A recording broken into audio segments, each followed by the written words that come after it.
Not every quest in Skyrim is good. As a matter of fact, a lot of them really suck. I've heard better wisecracks from Orgnar. But there's hope. There are a few quests that are actually really amazing, and today I'm going to highlight some of the best ones. So without further ado, here are the top 5 quests in Skyrim.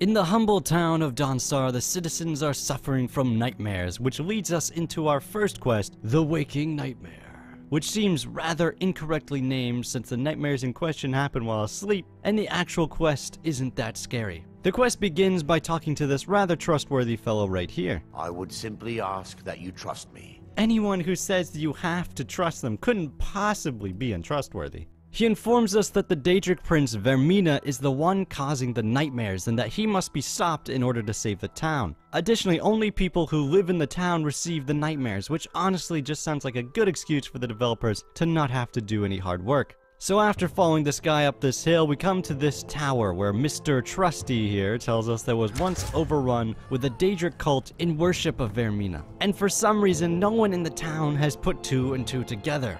Knowing they could never defeat the orcs, the priests of Vermina released what they called the miasma, putting everyone to sleep. Huh. You seem to know an awful lot about this place. Are you sure you are who you say you are? Because I'm starting to doubt if I can trust you. Alright, I take it back. Anyone who moves like that couldn't be untrustworthy. Oh man, it's a dead end. Now what? I was a priest of Vermina, I knew I couldn't trust you. You're no priest of Mara. seeking redemption from Mara. Oh, so I guess he is a priest of Mara. Or is he still lying to me?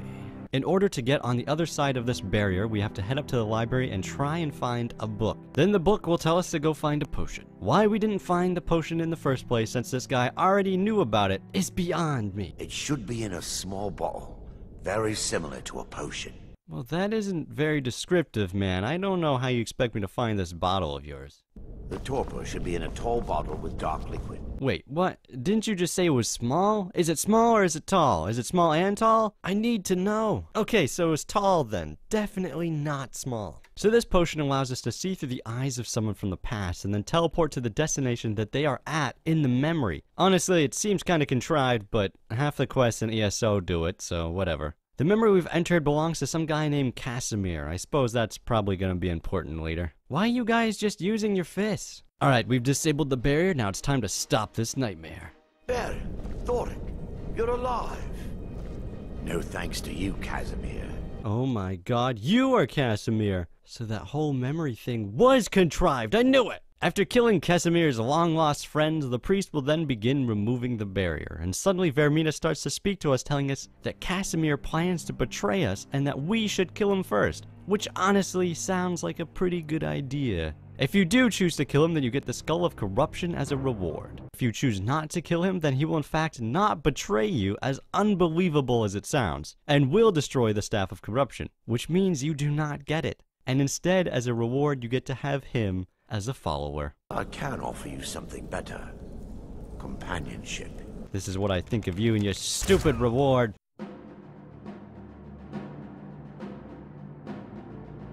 Sometimes you just need a break from all this Nord crap. Their dumb mead, their pointless war, and don't even get me started on the dragons. Boring. You could go to Solstheim, but come on, we've seen that before. But you know what is new and exciting? Orcs. An orc first learns to wield a hammer in her mother's womb. That sounds really uncomfortable. In the quest, The Cursed Tribe, you get to experience exactly that. Well, not the womb part, but you know what I'm talking about. It starts out when you come across a giant attacking a bunch of bandits. It turns out they aren't bandits, they're just orcs. Well, they're probably bandits, but they don't attack you, so that's something. It turns out the tribe here has been having a giant problem, and they aren't certain what to do about it. Which is where we come in. A tub needs us to fetch some stupid ingredients to perform a ritual and discover why they are being attacked by giants. So after that dumb task, the orcs can now summon the revered Daedric prince Malakath, who then proceeds to insult the orc chief Yamars. You pathetic weakling! Turns out Malakath's shrine was overrun with giants, and in order to appease the Daedric prince, the shrine must be cleared. The cave to get to the shrine is also filled with giants. I don't know how they got in, but here they are. After making it to the shrine, Yamars will offer you some gold if you kill the giant yourself and then let him say he did it. The more interesting option is to let him do it. This should only take a second. And a second it took indeed. Don't worry, I will do better. After the giant is dead, return to the tribe and Malakath will continue to insult the now dead chief some more. Yamars was a coward and a weakling. And then he'll reward you with Volendrung. However, if you did choose Yamars' offer, then after killing the giant, he will then try to kill you. Which seems like a pretty stupid idea since I clearly just proved myself stronger. This is for the best, Yamars. Just accept it. You don't deserve to call yourself an orc.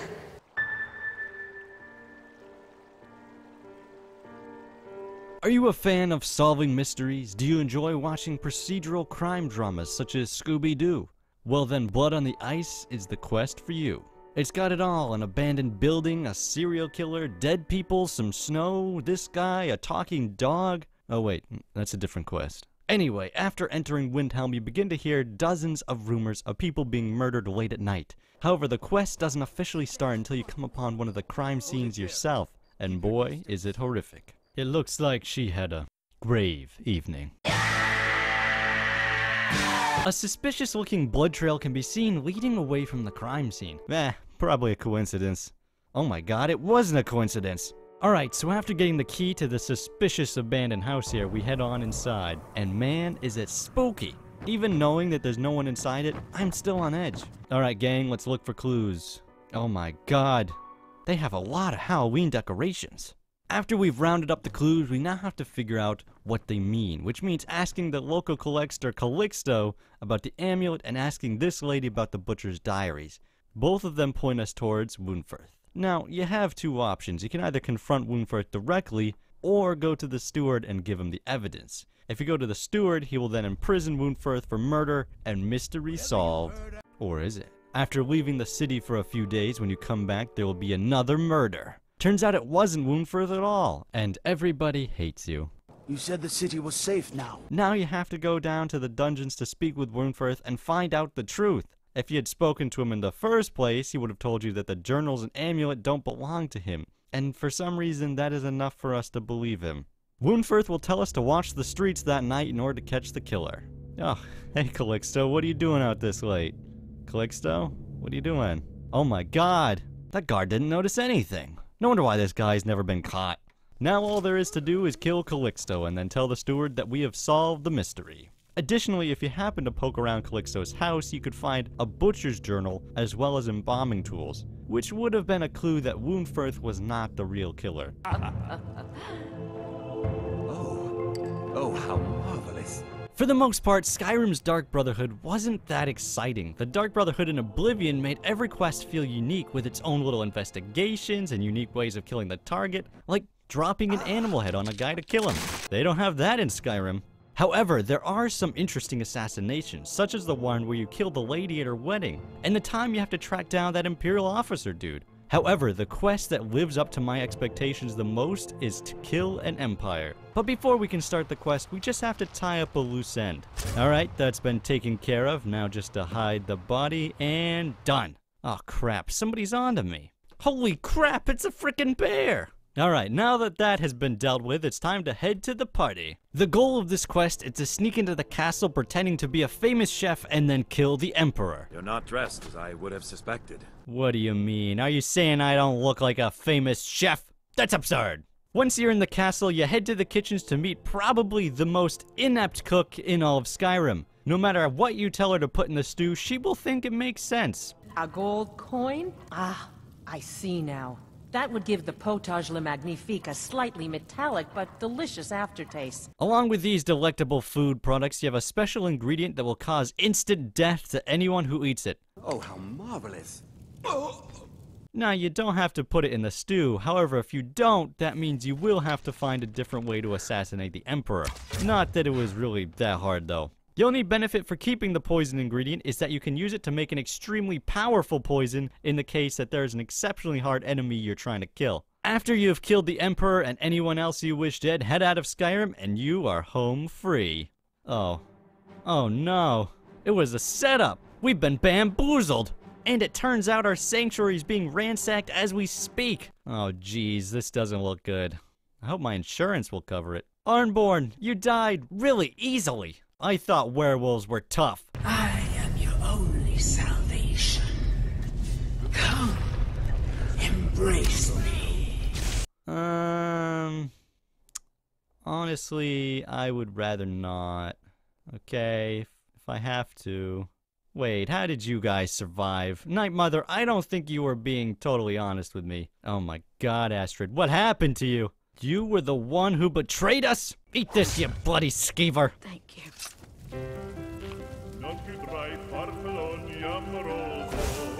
Well, here we are. You know, I really tried not to put this quest on this list. It is just so overdone. But at the end of the day, honestly, it is the best quest in Skyrim. And of course, the quest I'm talking about is the Mind of Madness. The quest starts out pretty harmlessly. A poor beggar is found in the streets of Solitude, in need of help, but no one will help him. But since I'm such a noble guy, I might as well give him a hand. He won't be needing this. Hey, I don't work for free! It turns out his unnamed master has entered the Pelagius wing of the Blue Palace and has refused to come out. After talking to Falk Firebeard, you learn that the Pelagius wing has been condemned for a long time now and no one is allowed to enter. From here you have a couple of options. You could gain access by doing a quest for Olfalki, which by the way is a pretty good quest in itself. Or if your speech is good enough, you can convince one of the servants to give you the key. And now into the Pelagius wing. This place needs a good spring cleaning. Wow, what the? I don't think we're in Solitude anymore, Bantha.